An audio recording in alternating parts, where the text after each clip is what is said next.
What's up, guys? Welcome back to Sunday Sports Club Podcast, a podcast all about sports, but like sometimes it's not. Today we have on a very special guest. You guys probably all know her from Hulu's show Secret Lives of Mormon Wives. We have on Mayci Neeley. Hello. I'm so excited to talk with you because your book just recently launched. You're about to go on a book tour. Yes. And I got the chance to read it a little bit early, and I could not put it down. Really? Like, it was so good. It was so digestible. But then I realized, like, it's actually your life. Yeah, isn't that crazy? Sometimes I forget too. Yeah. I mean, even when I was reading, I was like, wow. Did your dad or has your husband read it? Like, has your family read the book? Yeah, so I just gave my dad a copy, like at the first signed copy or whatever, and he read it in like less than 24 hours. Like he's going on a business trip and he was like texting me things as he's going, like texting paragraphs, and he's like, I didn't know this happened. I want to kill this person. And I'm like, oh. I'm like, well, this is why I didn't tell you. I don't want you to be in jail. So that's kind of why I didn't tell you when it was going on. But yeah, and then Jacob has read it like, he read it before like the full edit was done. So he hasn't read like the full finished one, but he's read most of like what was in there. Were you scared for people in your life to read it? I wasn't until like now, until it's like gotten closer, and I'm like, wait a second, like I forgot everyone's gonna read this now. Do you think does it feel any different? Like, I know on a reality show, you're kind of like raw and open. You're like, ask me anything, I'll talk about anything. Does it feel more real writing it down? Yeah, like I feel like sometimes writing it, you can be even more vulnerable because you don't have a camera in your face. It's like you're almost like writing, and it's how to explain it. I feel like the book was almost like writing in a diary again, like just writing different experiences and things, and like they're very real and like raw and relatable. Like a lot of them where I'm like, ooh, like I forgot that I put that in there until like I like was reading the audiobook and I was like, damn. Okay. I was reading one part and I was like, oh my gosh. Like, yeah, someone's gonna read that. No, I know, and I forgot about that too sometimes. I'm like, wait, my dad just found out what I was doing at that lake house. You're like, rubber house, whatever it was. Yeah. Yeah, scary. But I also feel like it's such a great thing to be able to like look back on your entire life. Like one day, like your kids are gonna be able to read that and be like, wow, my mom is I'm like, I was gonna ask you if I can swear. Oh, I don't care. As if we don't drop F-bombs on our show. As if I'm just like, you know, I'm in Utah, so I'm like, oh, I should just conceal that a little bit. But I'm like, their mom is like, your kids are going to think, wow, my mom is such a fucking badass. Yeah, like exactly. Everything you went through. I hope so. I mean, I feel like you touched on it a little bit on the show of Mormon Wives of like the loss of your son's father. Yeah. But reading it and just experiencing pregnancy. Yes. And at such a young age is like incredible. Yeah. The things you've been through. It's actually crazy. And I think that my son has already been asking me, he's like, when can I read it? Because he sees all the books coming into my house. Because like they give me a certain amount. And I was like, yeah, when you're 18, like this is adult content here. Yeah, and, right. Yeah, it's a lot. Like he just found out what sex is too. Like he's at that age where he just found out, we had to give him the talk.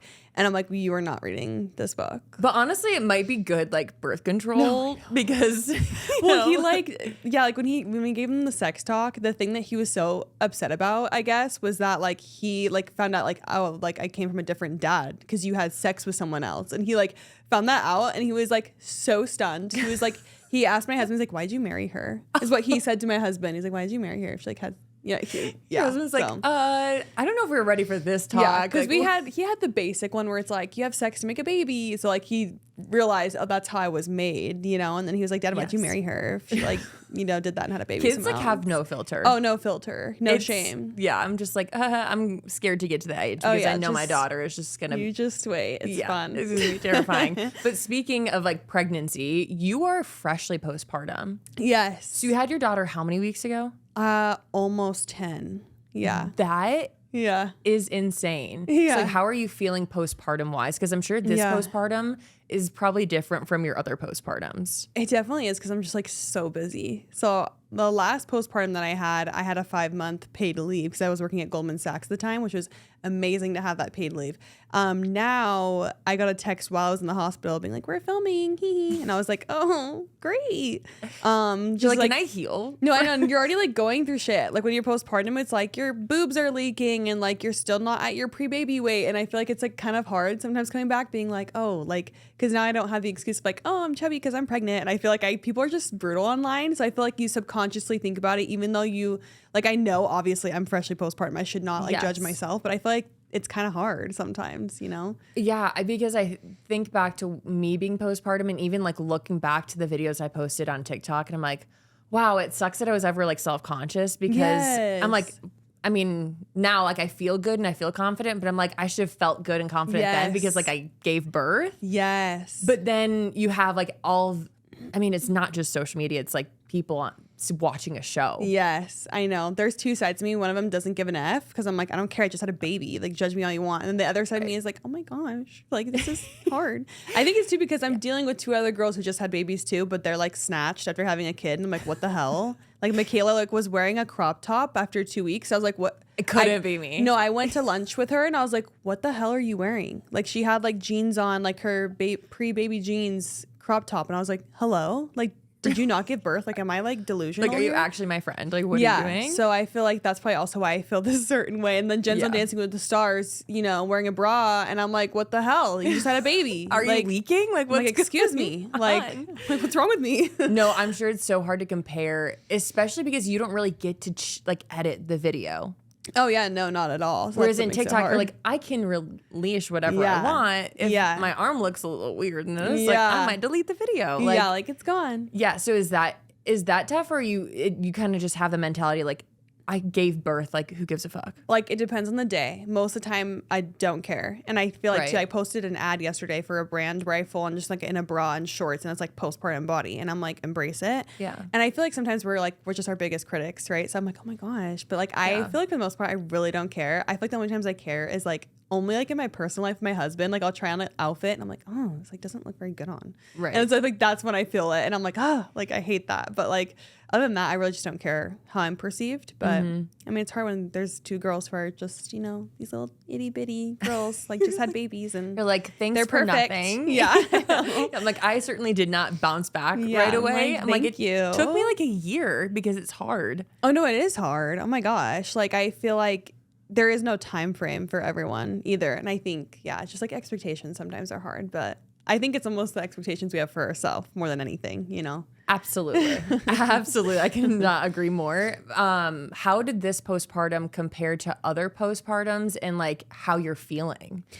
Yeah, I feel like so far, like mental health wise, I'm actually doing pretty good, but I also feel like it's because I don't have time to sit and dwell on anything, because I don't have time to do anything. So I'm like, I am so busy with like this book tour, like we're filming, like running a business, to where it's like, I don't even have time to be depressed or anxious, which is honestly great in a way, because I'm like, like I feel pretty good. But have like, you heard that? It's like depression can't hit a moving target. No, that is literally me. Like I'm like, you can't get me, you know, because I just like I'm already on a flight, so I'm like my schedule's too packed. Don't have time to pencil that in, so we're good. Yeah. Well, you mentioned your book, your memoir, Told You So. It comes out this week, and you're going on tour to promote it. How are you balancing everything? Oh, I'm not. Like, I'm telling you, like, I'm so overwhelmed. And like I told you, like, depression can't hit a moving target. Neither can my anxiety, really. So I feel like I'm just so overwhelmed that I don't even have time to think. And there's times where I'm like, oh, I feel so overwhelmed. Like I want to cry, but I'm like, I don't even think a tear could come out. I'm like, I'm too busy. Like that can't happen.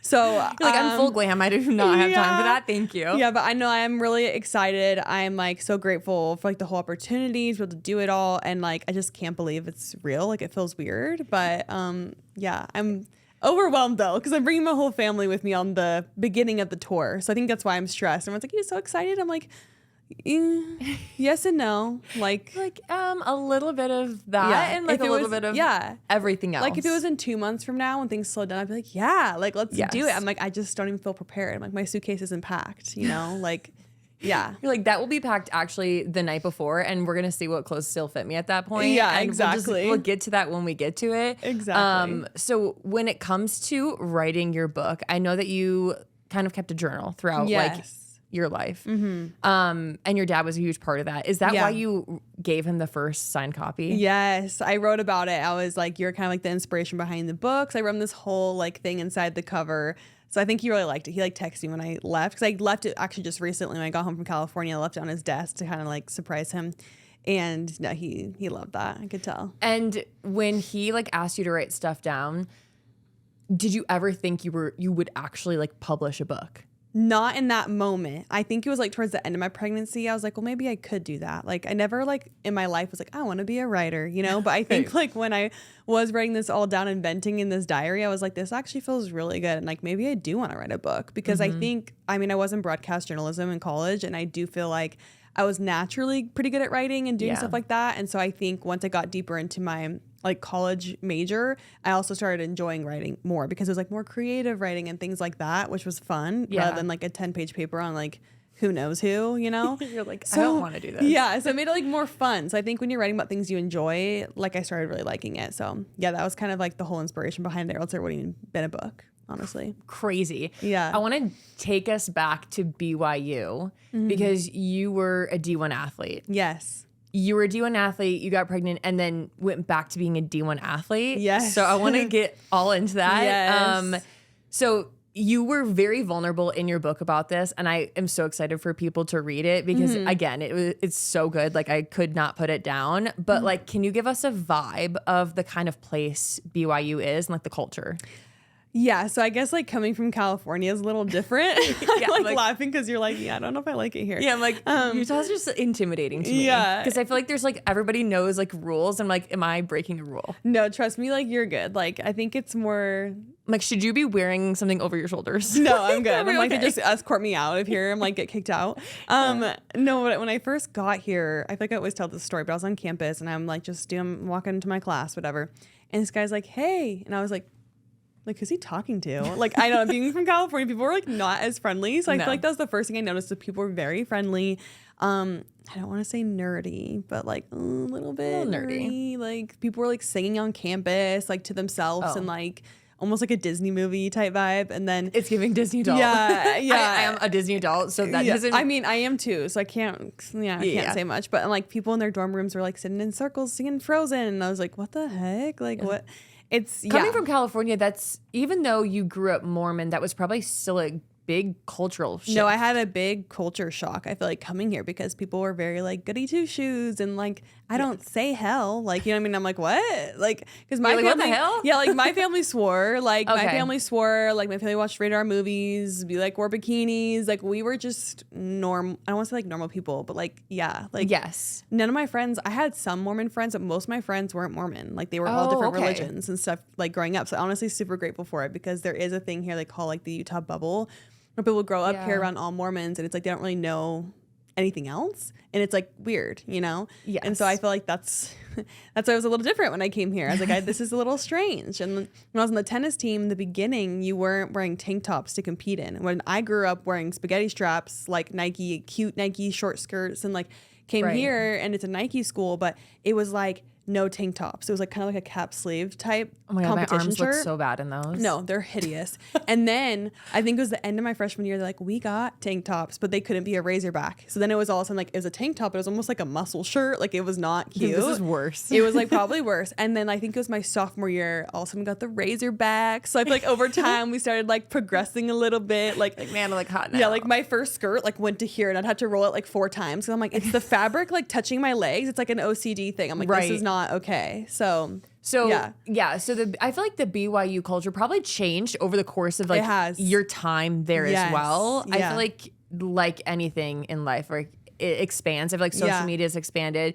But you were a blue chip tennis recruit. So can you kind of explain what that means for the people who might not know? Yeah, so basically it's like there's 1 through 5 stars as a recruit. It's like 1 star, maybe not as good, like maybe like high school level, and then like going up to 5 is like really good. And then blue chip is 1 step above that. I don't know the exact meaning. It's just like the best you can be for going into college, I guess. So like blue chip, shout out. I don't really know, but it's just supposed to be like you're the best of the best to go into like college kind of thing. So you kind of had like your selective, like what school do I want to go to and play? Yes, I was recruited by like top 10 schools, but then I went to BYU, who was like unranked because my sister was the head coach, and like I was like, well, I'm Mormon, like do the Mormon thing, go to the Mormon school, you know.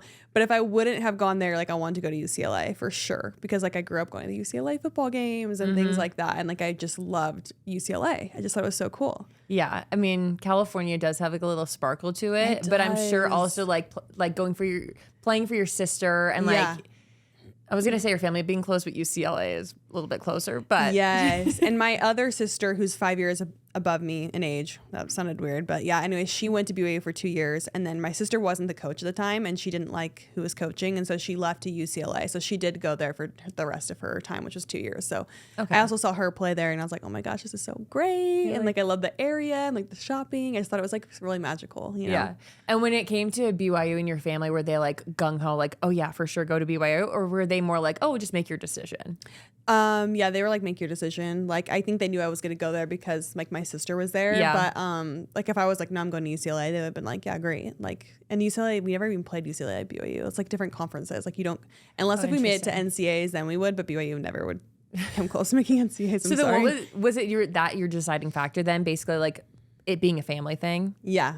For sure. I kind of love that. And like the Mormon thing. I was like, I had other siblings who went there. So it's kind of like the school that Mormon people go thing. to. It really is, honestly. Like you go there, you find your husband, like get married, have kids. Like that's kind of like the thing that they do. So I just was like, I'll go on that route. And like, definitely didn't follow that properly. But you got there at the end. Yeah. So that's all that matters. Yeah. What was it like being a student athlete at BYU? I feel like BYU, it's basically like correct me if I'm wrong. It's basically like Mormons or you're a student athlete. yeah. And I feel like there's like some outliers, but yes, I feel like that's exactly it. Like there were some outliers that I was friends with who I'm like, why would you go here? Like if you're not Mormon and you're not an athlete, like I didn't get it. I was like, but it's also tuition's pretty cheap there, and it's a really good school academically. So I think that's why some people go there who aren't Mormon and they're not like in the athletic department. But like being an athlete there, like I actually loved it. Like I loved it. Like they treat you so well. Like right. You know how it is, like all the perks you get, like the clothes and like the things and like the tutors and like things like that makes like life nice. I was a NARP, a non-athletic regular person, so I didn't get you weren't? any. I swam my first year, but then I quit.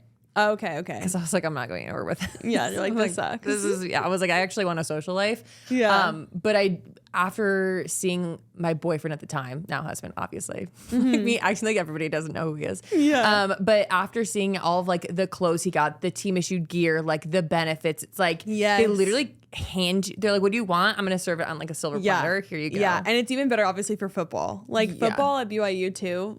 I mean, please, they're getting so much more than any of the other sports, like, and basketball a little bit, but mostly football. It's like they get the perks because like they're the money generating sport. It's like, of course they're going to get more, you know, which is great. So, you know, I've heard things of stuff they've gotten and I'm like, what the hell? No. I'm like, I didn't get a pair of Beats for winning a race. Like what? Like, what's going on? I'm like, what? Where are my Beats? You know? So wait, if you're a regular, like if you're an athlete and well, I mean, if you're any student at BYU, every student has to follow the honor code still. Yeah. So even if you're not religious, you still have to follow the honor code. Yes. You sign it before you go there to be like, I'm following the honor code.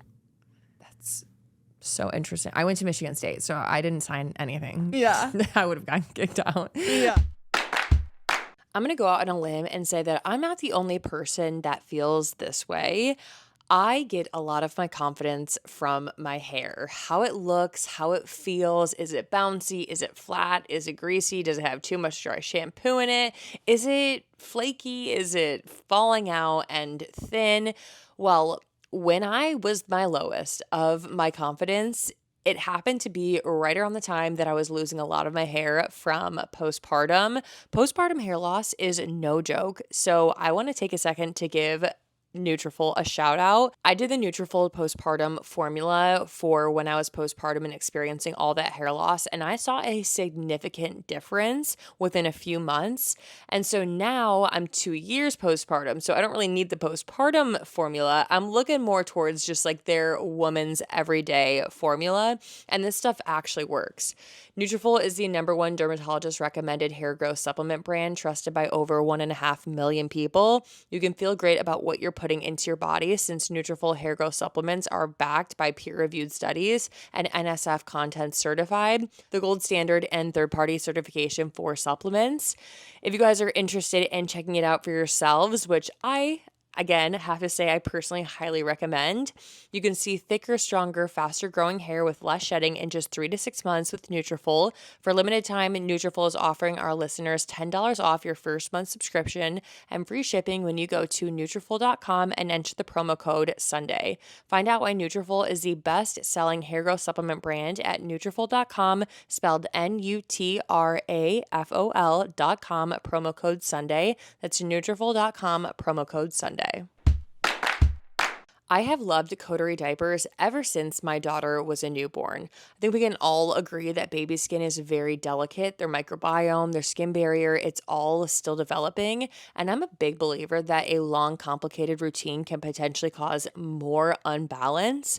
Well, Coterie developed a minimalist routine with a gentle, less is more philosophy in mind. And I have to take a second to rave about these products because I have been obsessed with them ever since I received them in the mail. In this skincare line, you have the first wash, which is a tear-free hair and body wash that leaves everything very silky.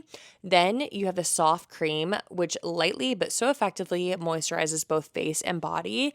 And this I religiously put on my daughter's body after every bath, pool day, even if we're just like out and it's super windy. I love this soft cream so much. It just feels like light when you're applying it, but it's so moisturizing. And then last but certainly not least, we have the Bun Balm, which is this gorgeous occlusive balm that I love not only for diaper changes, but also for dry patches all over. My daughter actually just recently got over being sick and we were wiping her nose left and right and it actually left a little dry red patch above her lip. I put some of this Bun Balm on the top of her lip overnight. She woke up and I was like, wait, where did it go? So I love this stuff so much. And funny enough, my husband also loves using it as well. The best thing is that I love that these take out a lot of that guesswork by being hypoallergenic, dermatologist tested, made without fragrance or parabens, cruelty-free, vegan, microbiome friendly, and pH balanced. If you guys are interested in checking it out for yourselves, head to Coterie.com and use code Sunday20 at checkout for 20% off your first order at Coterie.com.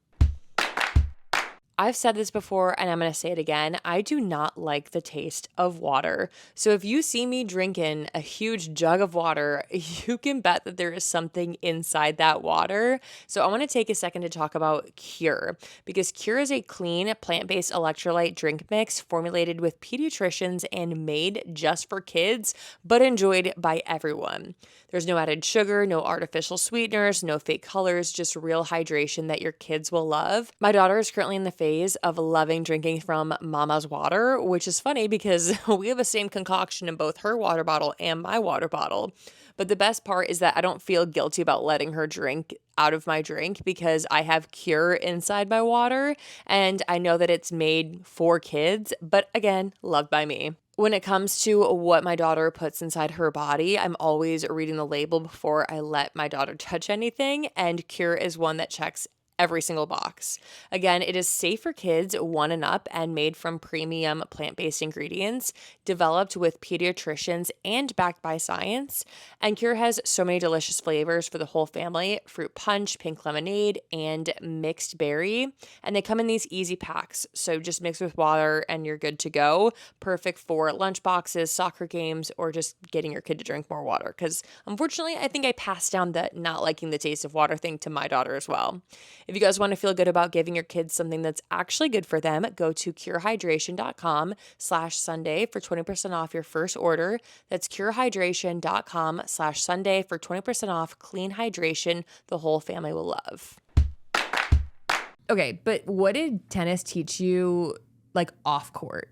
Because you touch on this in your book too, is like it kind of came easy to you that like even when you were postpartum, like it just kind of like came flourishing back. Yeah. But like what did tennis teach you about like who you are as a person? I think it's taught me that like to be mentally tough, honestly, because I think with tennis, it's a little different than other sports because you're alone. And so it's like everything relies on you, all the pressure's on you, and it's up to you to win, you know? Right. So I feel like it's a very mental sport. And if you think about it, like before you hit a ball, it's like, where am I hitting it? How hard am I hitting it? Like, what spin am I putting on? Like, you think of so many different things in a split second when you play tennis, which is kind of crazy if you think about it. So I feel like mental toughness for sure. And then obviously like the typical things a sport teaches you, like motivation, discipline. Like, I mean, like high school, there's so many dances I didn't go to where I'd be like on the tennis court and like getting ready super fast and like putting a dress on and going to prom, like, you know? So it was like, that was like my life, you know? So I think like it teaches you like motivation, discipline, and like just hard work, I would say in general. And like you have to sacrifice too, and like sacrifice friends and like a social life. And so I think that's why I went a little too crazy in college, just because I finally was on my own and I could have a social life. So this is fun. Like I get to hang out. This is kind of fun. When it came to finding out you were pregnant and having to like leave tennis behind, you were going through so much at that time, but was it also like, wait, I don't have tennis and I've had this my entire life? Oh yeah, like I feel like it was an identity crisis. I thought my career was over, and I was like, oh my gosh, like everything I've ever worked for my entire life is now gone. Like I blew it. Like that's how I felt. I'm like, holy shit, you're such an idiot. Like you blew it. Like after everything. Oh, your poor little. I wish I could give like the 20-year-old you like a hug. Gosh, because a poor little soul. Like no, I was like, life is over. I'm gonna, and like no shame to people who work at fast food places, but I'm like, that's where I'm gonna be. Like I genuinely thought that. Like I'm not gonna have a career. Like I'm not gonna use my education. Like I thought literally like my life is over as I know it, kind of thing. I'm sure also like the Mormon upbringing kind of played into that too, which is like being 20, being pregnant, and not being married. Oh, 100%. I was like, I am the biggest failure. Like my parents are going to be so embarrassed. I'm laughing, but I feel so bad. No, trust me. I'm laughing as I say it because I was like, you're the dumbest bitch. Like when I was going through it, I was like, how could you mess up this bad? You know? Were you like concerned when you had left BYU, you had an idea in your head, like, oh, I want to go back. When did it become a reality for you? Like, oh, maybe I can go back? I think like my parents opened that door for me when they were like, you don't have to like give up. Like you can still go back. And I think too, the way that I was treated by like BYU athletics was so great that I think that's part of the reason. Like the dean of students was like, even if you don't come back for sports, like I want you to come back to this school. And so I was like, oh my gosh, like, so if I would have been shunned in those moments, I don't know if I would have. Like I would either try to go to a different school, or like I don't think I would have been like gone back to BYU if they were like, you're a slut. Then maybe I wouldn't have gone back, right? So like I kind of that helped, and then my parents' direction and stuff like that. But I wasn't sure if I was going to go back to play tennis because I'm like, how is that going to be like possible? But since I am the baby of the family, my mom didn't have a job. So I feel like she was kind of like, I'll come. And I was like, all right, like whatever. So I will say, and I know I say it in the book, but I am privileged because not everyone has that. Like, no, not everyone has that like village or that opportunity to do that, you know? Right. So, and I recognize that for sure. Absolutely. But I do know that like a mother's love for their child is so intense that like if I could do anything in my life, I would gladly give up like I feel like I have, right? Like, as moms, like you have to give up stuff to be a mom, but I would gladly do anything like that for my child. And I think before being a mom, I would have been like, why would she do that? Yeah, like, I know exactly. Is she like so invested in her daughter's tennis career? Well, but it's more so like, she also like, I'm sure loved you and like wanted you to feel like great after all these things were happening. Yeah.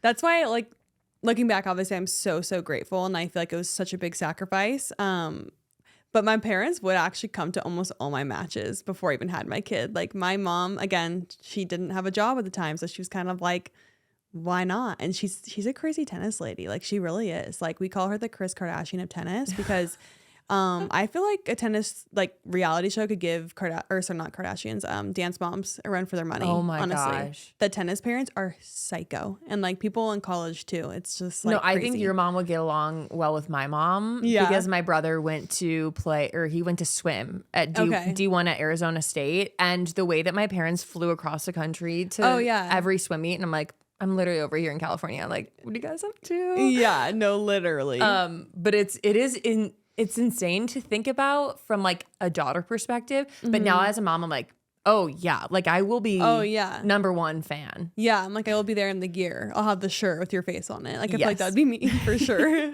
So were there any other student athletes at BYU who also had children? Because I know it's very common to get married younger. Yes. I mean, I don't know. Like I didn't know anyone personally, but like when I did tell Tom Holmoe, who is the athletic director. Yes. When I told him, he said there was a couple people who have done that before, but like it wasn't out of wedlock. Like they were married and like decided to have a kid. And, He's like, I mean, they did it a different way. Yeah, they did it the right way. I'm just kidding. He didn't say that, but like he was so great. And so I think it was like a runner or something who did it before. I don't even know. I didn't know anyone who played tennis and came back. Most people don't usually, but I don't know. I was like, I guess I will. It sounds ridiculously hard, and it's crazy to think it was like so soon after postpartum that you kind of got back into it. Yeah, it's crazy. And I think it's tennis. I literally took a class on this at BYU, and that's why I know this, which is so dumb. But tennis, gymnastics, and golf are high skill sports, meaning that like they're very technical and you have to specialize young or else you'll never be probably like a D1 athlete. And so I feel like because of that, it is hard to take time, like that much time off of those kind of sports and come back and compete at a high level because they are so technical and require so much like work, honestly. Absolutely. But yeah, so I feel like it's because I'm competitive. That's why I did it, honestly. Like I had to prove it to myself too. Like it was beyond anything. I was testing myself. So no, honestly, I love that. And I would say that about myself as well. Like I love to prove myself wrong. Sometimes if somebody doubts me, I'm like, oh, fuck, now I have to actually do it. Like literally. Like this sucks, but like I actually have to do this. Yeah. But I do want to talk a little bit about postpartum because you had a C-section young and then you went straight into tennis. Have you had all C-sections? Now I have, yes. Okay. So 3. Have your C-section recoveries been different each time? Yeah, for sure. The first one is probably my worst because it got infected. So I do talk about that right in the book a little bit. Like I got home from the hospital and it was like, something feels weird here. And it was like oozing out stuff. And you're disgusting. Like going to tell your mom, you're like, Mom, I don't think this is right. Yeah, like, no. And I'm like, it like stings. Like I'm like, my body is literally open right now. So like that I'm like, why sucked. were you not at the hospital? No, I don't even know. Looking back, they were like so casual too. They're like, yeah, like just go to your doctor on Monday. It was like a Friday. I was like, okay, like sure. Like, and I feel like by then, like from all the trauma I've been through, I was like, whatever. Like, I feel like I was so chill. Like everyone who has like a kid, the first time moms are like more helicopter parents. I was like the opposite. I was like, whatever. Like he's gonna survive. Like, and I think it's because I'm like, God's done testing me. Like he knows I can't handle anything. Like, I've done my time. I feel like I had a pass. So like I remember he even got sick at like 6 weeks old, and I was like, he's fine. Like he's gonna be. If that happened now, I'd be like, oh my gosh, like I'd be freaking out. Okay, yeah. But I was like, he's great. Like nothing's gonna happen. He's great. And I mean, he was, but still. You're like, but what was I thinking? Yeah. So the first one was hard for sure, like because the infection, and then my doctor kind of sucked, and so I had to go to like a wound specialist because it wasn't healing, and so I had to do that whole thing, and then trying to get back into shape after that. Like, so my recovery was delayed to try to get back into shape, and then my second one was so much better than my first. So that recovery was pretty good. I feel like the more you have, the easier it gets, even though you're getting older, so it shouldn't be. I say I'm like, wait, I've had one kid. You're like, yeah. But yeah, the third one, I feel like it was the only thing that was harder this time, I would say, is I got a hematoma this time. Okay, I've heard of those, yeah. It's just like I had like a hard spot. I'm like, this feels weird. And I feel like it's still kind of there, even though my doctor kind of told me it's not. And I'm like, I don't believe you because I don't have abs like by my coochie, you know? So I was like, why is it so hard there, you know? So that, and then I had a lot of rib pain the third one because she was like, can we talk about doctors gaslighting for a second? No, because I'm like, dead ass. I'm like, wait a second. I think I know actually. Yeah. I'm like, I don't remember ever having abs down here, but all right, you can continue. I'm like, either that or I'm like, are you telling me I'm fat? Like, is that what you're saying? It's just fat that's right there. You're like, you know what? Don't answer that. Yeah, Thank no, you. like actually though, yes, and then just the rib pain this time was hard because she was like stuck, like her head was down, but she was kind of like floating around. So like she's kind of stuck under my right rib my whole pregnancy. And so them getting her out, they were just like pushing like so hard on my right rib. And then they eventually had to do the vacuum, which do people know this? It doesn't even look like a vacuum because I watched the video back because I had mine videoed. It's almost like a suction cup, and they put it on the head because the head was there, and they kind of just like suck it up and it just pops out. It's really weird, honestly. Don't they have like a little suction cup like cone for a second? Yeah, it's like actually no, she didn't. Oh, she didn't? No. Oh. Actually, I was surprised. I think it's because she didn't really need a lot. It's just like a little bit. Oh, yeah. Little suck. It was one little pump in her head, like kind of popped out of the uterus, I guess is what's going on. I watched the video back and that's what it looked like. You watched the video? Yes. If you want to see, I'll show you. Wait, I actually do. Because it's interesting, actually. Were you allowed to bring in you were allowed to record?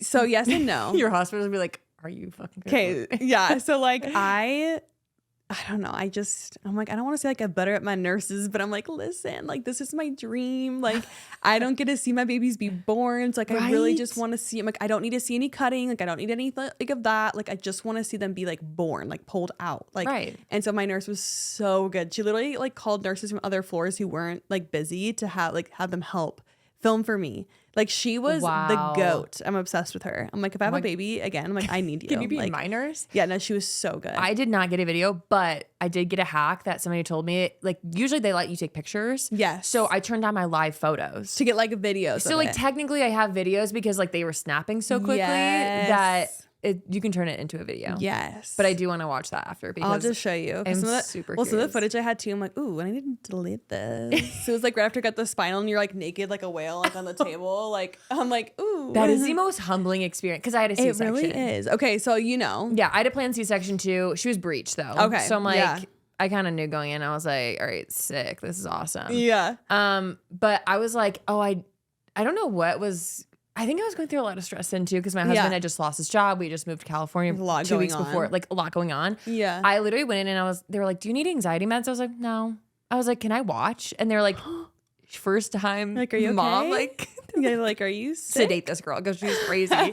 But okay, so had a C-section, literally 20 years old, went back to college, played D1. How do I want to phrase this? How did your relationship with tennis change after having Hudson? I feel like I was more focused because I had Which to. is crazy. Yeah. Like that's crazy to think. Like I had to because it's like you have no option. Like you only have a limited amount of time. So like I really have to focus. And I feel like my attitude was a lot better. I was a lot softer after becoming a mom. Like, and also like I was in an abusive relationship before that. And then like I got out of it, but I was still like in it. Like my brain was not okay. And so I say this before and I like be clear, whoever I played back then, I'm sorry because I was a psychopath, like literally a psychopath. Like I was so angry, like so moody. I got point penalties all the time. No, I read it. I read about it. Very uncoachable. I also had this ref who like had it out for me too. So I feel like I did it on purpose because I didn't like him. He didn't like my sister before me. And so I feel like he'd always request to be on my court and then he'd always screw me over. And I was like, he'd give me point penalties for like nothing. It's like I said the F word and he was like, I lost the whole set because of it. Are you allowed to swear at BYU?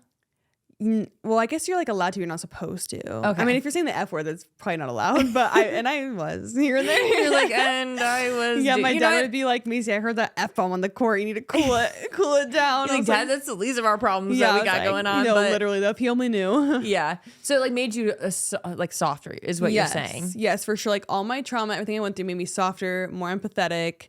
I obviously still had that wild side deep down in there. And the girls in the show are always like, I want to see that craziness come out. I'm like, no, you don't. Trust me, you don't. Do you ever like let that let that crazy out? I'm like, now you are a mom and like you have a husband and like multiple businesses, right? But I'm like, do you ever what do you do to like let loose? Oh my god! Because you gotta like be crazy a little bit, like sometimes. Yeah, I mean, I don't know. I like, what have I done to let my crazy out? Like that's why I feel like I want to get back into sports. Like I just put a pickleball court in my yard. In your yard? Yeah, I'll just show you. My god! I just put one in, and so I'm like, I need to like let out some aggression. Like I just miss the feeling of competing, and like I feel like I'm feeling that now. But letting the wild out, like sometimes like when we filmed, we went to like the club and I was like, this is fun. Like, we're dead sober. Like, I'm having a good time, like dancing and being wild. Right. Anyways. Yeah, I know, like the old people would laugh at that. But yeah, I don't do much. I just want to relax, I feel like. Honestly, I can see you like in your future in the next 5 years running a marathon. Really? Oh, yeah. Oh, girl, I hate to run though. Oh, no, I hate running, but like I have to. Somebody said that I couldn't do it, so now I have to. No, I could see myself doing it for that reason. Being like, I have to prove it to myself. Oh no, I hate that doing I could do it. Like, but I'm going to. Yeah, I do a lot of things like that. I'm like, you said I couldn't, so like, nah, I'm going to. And you're like, so watch me. Or you didn't take me seriously, so now I'll show you. No, now I'm like, now I have to run it faster than my husband. I actually don't think that's ever gonna happen. I've been on a health and wellness, fitness, working out kick, and I hate to call it a kick because I really have made this actually a part of my life, but I am working out 5 times a week and I'm loving it. And something that I have recently added into my routine is Peloton. So Peloton is shaping the future of fitness with the brand new Peloton Cross Training Tread powered by Peloton IQ. It's Peloton's most elevated equipment with real-time guidance and endless ways to move alone or with your favorite instructors. It's cross-training reimagined with features designed to make your workout more personal. Peloton IQ provides real-time strength coaching. So Peloton IQ tracks your progress and suggests weights that challenge you so that you can get stronger. The new movement tracking camera allows Peloton IQ to count your reps and correct your form in real time, taking the guesswork out of your workout so that you can train safer, lift smarter, and make every single rep count. For workouts, I just can't stand when I am doing the same thing every single day. I don't look forward to that. That doesn't like interest me. And honestly, it leaves me feeling like I need to be motivated to go to the gym. And so I have been loving this Peloton Cross Training Tread because it helps me plan, stay motivated, and achieve peak performance. And I can just let myself run, lift, sculpt, and go, and Peloton handles the rest. If you guys are looking forward to trying it out for yourselves, let yourself run, lift, sculpt, push, and go. Explore the new Peloton Cross Training Tread at onepeloton.com. Something so simple that you hope you don't notice it throughout the day, but can easily ruin your day, is uncomfortable underwear. I never want to have to think about my underwear, so I want to take a second to talk about Saxx because my husband has been raving about his underwear and in a positive way. So Saxx makes men's underwear that has been described by publications like Men's Health as life-changing. Their goal is to get more men to experience their patented ballpark pouch technology and see how this next level comfort can benefit their day-to-day lives. Saxx has been changing the game since 2006 and has partners on board like professional athletes Max Crosby and Aaron Gordon. Saxx makes underwear for everything from lounging on the couch to high-intensity sport, built for comfort first in every single situation. Again, my husband has been so obsessed with this. I even noticed the fact that he's like spending less time adjusting, if you know what I mean. Probably because it's keeping the boys secure. That's all I got to say. Now, I know a lot of women listen to my podcast, but I truly think that this makes like the best gift or a best like, hey, I was thinking about you kind of thing. And again, my husband has been raving about them. So I have to believe that like these actually make a difference when it comes to comfort of his body and just like moving around. They have styles for every situation from lounging to high-intensity sport, and they feature a technology like their cooling cotton, which is breathable fabrics and no ride-up legs, and it's worn by over 100,000 men and professional athletes alike. And Saxx underwear is the best gift you can give a guy because you can support his balls so that he can focus on what matters, and that's you. But you've got the shoes, the gear, the playlist, but your underwear is still stuck in 2009. Saxx underwear is designed to move with you and not against you with moisture control, next level breathability, and the ballpark pouch that keeps everything in its lane, its performance from the base up. Because you don't cut corners in the gym, so why would you start with your underwear? Check it out at Saxx.com. That's SAXX.com. As many of you know, I'm running a marathon this year. I feel like a lot of you know, actually, because I haven't stopped talking about it. But if you think I haven't stopped talking about it, then you should be in the same house with my husband. But aside from that, I've been doing a lot of marathon training, and with marathon training, you need marathon gear. Now, you can run a marathon in actually anything. Do people run marathons in jeans? Maybe. But I'm talking about comfortable shoes, and I have been loving my Asics shoes when it comes to training for a marathon.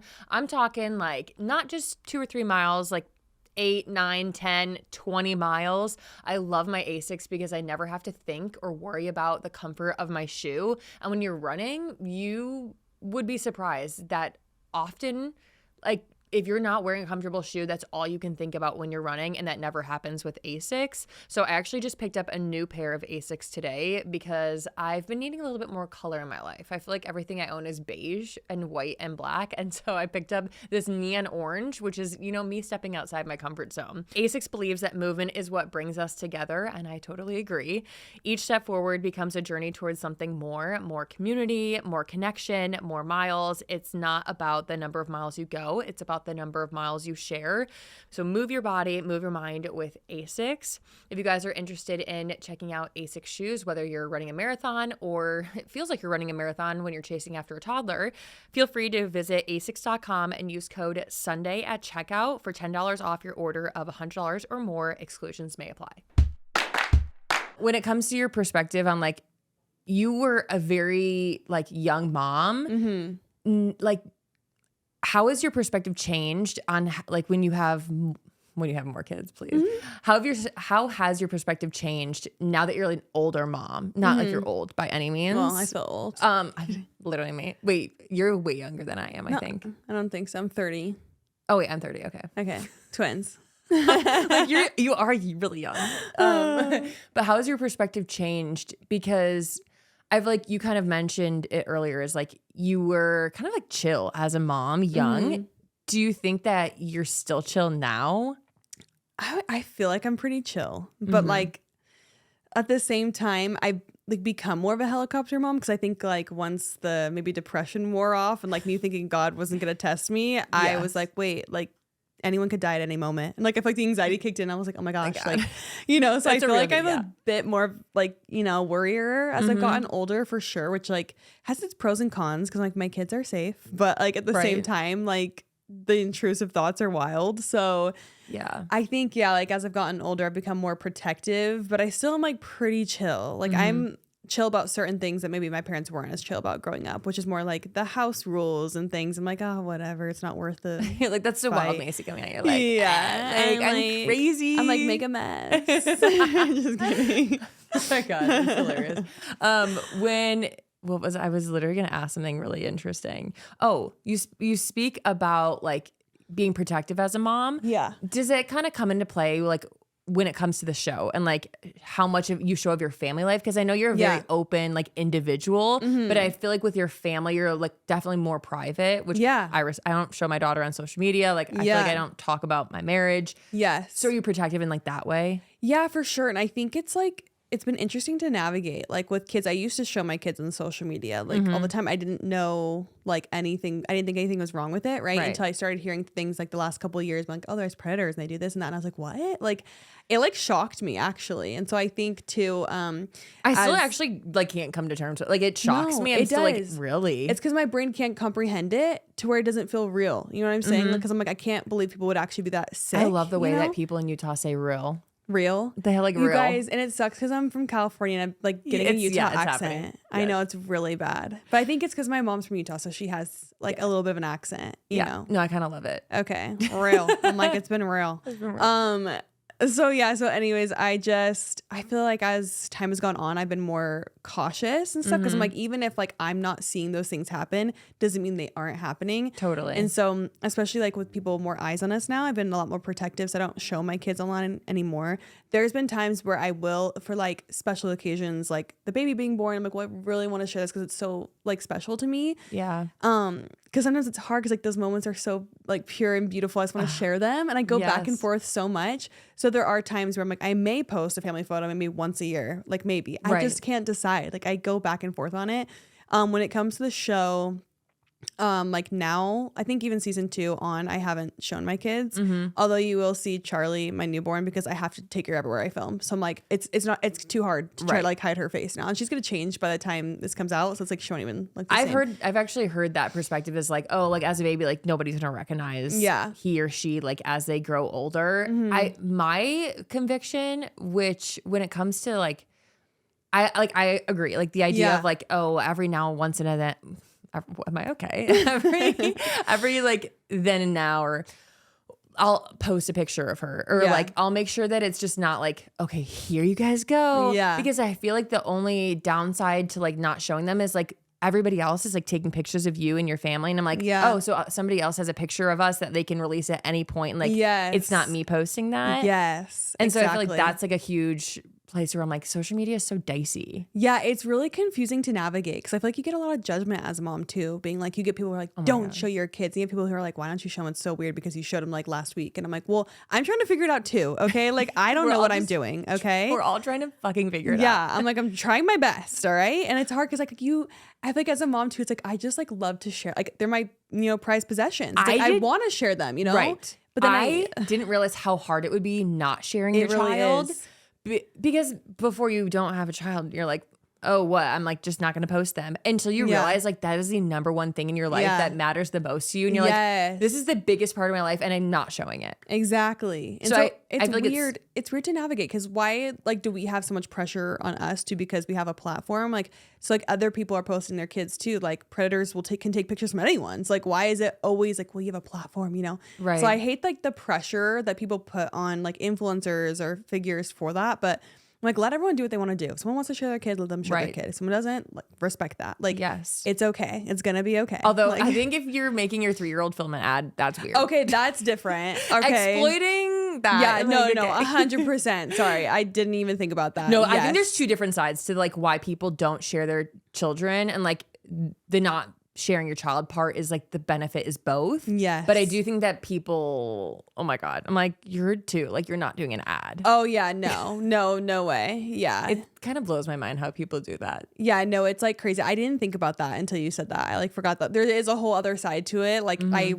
listened to Sherry Frankie's book, I think, and talks about like how her mom was. That's a good book. I should download it. It's very good. Yes. And so I feel like when I like listened to that, I was like, holy shit, this is like scary, like to think about too. Like, and I'm so glad that I don't share them or have my kids do stuff. It's hard because my kids like will purposely try to get in videos and like, I want to be on TikTok or I want to like, and I'm like, no. Or like my kids, like if the cameras come, they want to film. Like, oh, my son, he's like 10. He's like, I want to be in it. Mom, am I going to be on this? As a 10-year-old, I'm like, I feel like other 10-year-olds have social media. Not saying that's right or wrong. Don't come from your moms. But it's interesting because you're like, your son knows about your platform. Your son knows like, oh, this person coming up to my mom probably doesn't know her. Yes. So I'm sure he's in the background like, wait, I want to do this. Oh, 100%. He thinks it's so cool. Like, and I think I always tell him like, don't tell people about this because he'll go to school and be like, my mom is like on this show. And like he'll talk about it. People like, do you know my mom's like famous? And I'm like, no, first of all, no, I'm not. And second of all, I'm like, don't talk to people about that. Like, don't say that. Cause they also think it's coming from me. And like, I'm the one who's like, do you know? That? Oh, yeah. You know? Like you're like bragging at home. Like, they know who your mom is? Yeah. And I also like want privacy, like for him to at school, like have a normal life. Not that he would like, I think the benefit is that we are in Utah. So I feel like it's just different. Right. But it is different. It's still weird sometimes, and I just like want to respect his privacy so that he has like a normal life too, He's like, Mom, I don't want a normal life. I want this. Yeah, because I have people at school who are like from that like, oh, I think your son's in our class. Like I'll get DMs. I'm like, okay, like I don't know. It's like I just get like worried because I'm like, you could have someone pick you up from school being like, I know your mom. Like I'm friends with her, right? Like, I didn't. So I think like I do that. like so privacy in that way and protection that way too, where I'm like really cautious. Like and I try. So I feel like that's most of the reason why I'm like been try not to share as much. Yeah. But again, I go back and forth because I'm like certain moments I'm like, oh, like my heart loves this moment. I want to share it. And like it's really tricky for sure. No, it's super tricky. I'm like, Mom, you need to get off Facebook because my daughter is about to be circulating everywhere. I'm dead. Like it's the crazy sports moms that are like, let me post this picture. Yeah. Okay, well, you do so much in life, in your work life. I mean, book, baby mama, like you are a mom, the show. How do you stay grounded? Oh my gosh. Like right now, I feel like I don't. Like you asked me right now is like a bad time. But like you're also freshly postpartum. Yeah, exactly. Yeah. But I feel like my thing that I like to do, and it's like this is so dumb and boring anyways, it's just like putting the kids to bed. Once the kids are in bed, that is like me time. Like my husband cannot enter. Like my shower is my holy grail. Like I will sit in the shower, maybe watch a TikTok or two, or just like relax and just like, I don't know, the shower is my thing. And then like get out, maybe watch a little show, then I'll hang out with my husband because like I need the then me he's time. Allowed. Like then you're allowed in the room at that point. He's probably busy watching football anyways. He like loves sports. I also love going to the movies. Like I love a good like popcorn. I have the loyalty bucket. The bucket's like this big. Wait, I don't even remember the last time I saw a movie theater. Shut up. It's because you're in California. It's like different. Like you guys have like actual like wholesome hobbies. Yeah. Like I love the movies. And in Utah, there's $5 Tuesday. So if you stick around today, the movies are $5 like, here. I'm actually going to go. I have some time before my flight. I'm actually just going to stick get around. a movie. Yeah. Yeah. No, but so every Tuesday is $5. It's nice. But I have the loyalty bucket of popcorns that are like this big and it's only $3 to refill it. So sometimes I'll just go get popcorn randomly. But I love a good movie.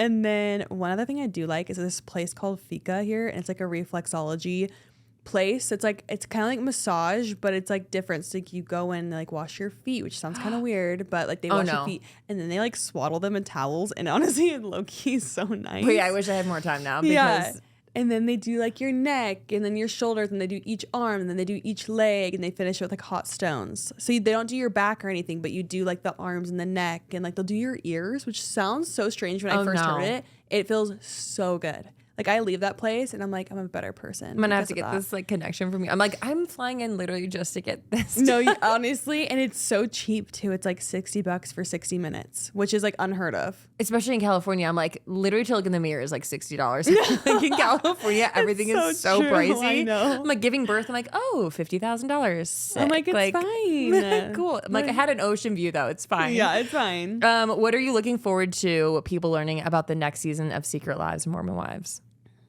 I feel like every season, I just want them to get to know our personalities better. And I feel like hopefully this season it will shine through a little more because sometimes it's like the drama takes precedent, right? It's like the humor, the fun stuff is usually cut out. And this season, I feel like they're going to share more of those like funny moments that like normally you wouldn't see. So I'm excited for that.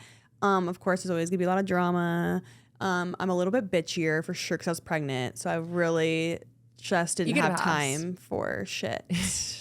So episode 1, I think I yelled at Layla, so don't come for me, but I was having a moment.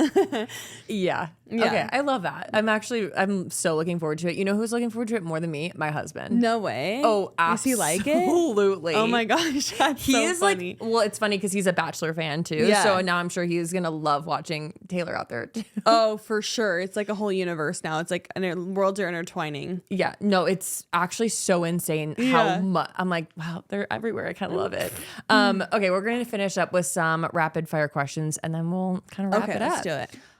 College football Saturdays or NFL Sundays? I would say college football Saturdays. Okay. Are you a fan of BYU as a college football team? team? I feel like I have to be. So I would say like BYU, UCLA, but like you don't really catch me watching football, if I'm being honest. You're like, if my husband has it, I'm like, my husband has it on 24/7. So I think that's why he's made it not fun. Okay. You know, I love that. like on a date, and he's like has his phone like this and he's like watching the game. I'm like, hello. Our husbands would get along. Yeah. They'd be best friends. Who would make the better quarterback, Taylor or Whitney? I would say Whitney because she's bigger. Taylor's like she's like a tiny.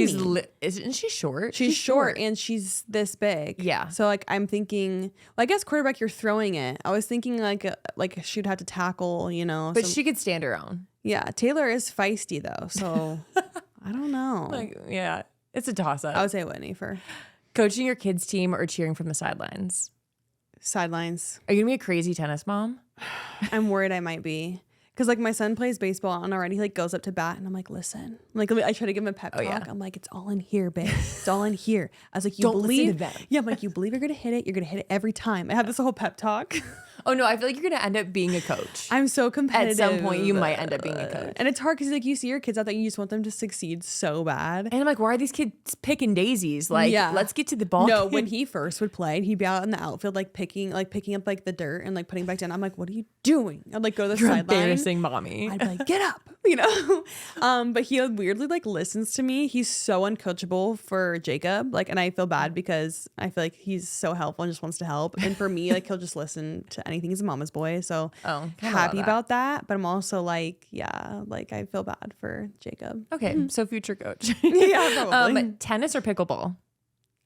Tennis for sure, but like it's a lot harder. So I feel like in this stage of life, in this stage of life, I'm gonna say pickleball. I feel like the ball weighs less. It's so much easier. It's pickleball, fun too. anyone can play. Okay. So it's fun.